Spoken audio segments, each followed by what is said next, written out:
I must make the comment, first of all, that I find it amazing that in the light of the very serious crime situation that this country faces, that the Minister of National Security spoke for almost an hour and not a word about the crime situation and what they're going to do about it.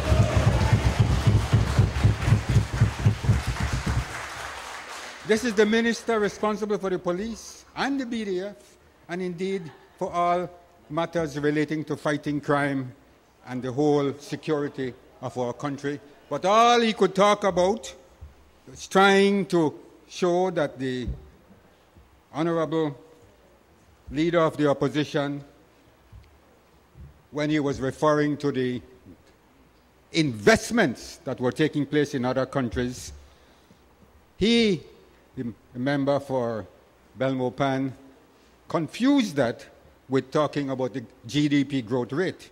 Let us look at the figures. In the year 2000, there were 16 murders per 100,000 of the population. By the year 2009, the murder rate had surpassed the Civil War bench of 30 per 100,000 population.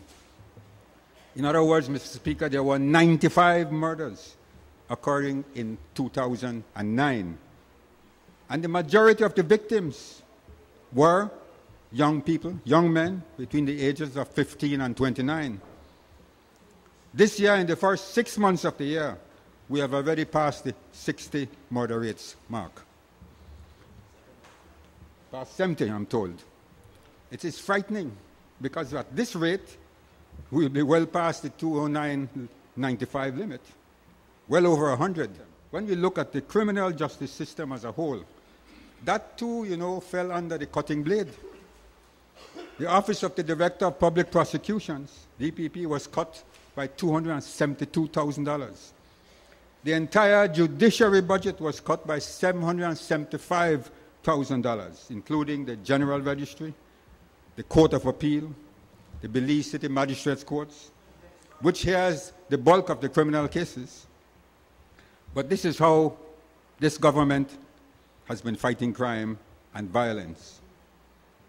The rule of law has been subjugated to the heavy hand of the executive state. The paramilitary police, the agency of the GSU, they will crack some heads, and even if some innocent people get hurt, that is the price it seems we have to pay for our democracy, Mr. Speaker. When in fact the established order is being undermined by cutting all these programs and not focusing on the serious issues of fighting serious crime and organized crime in our society.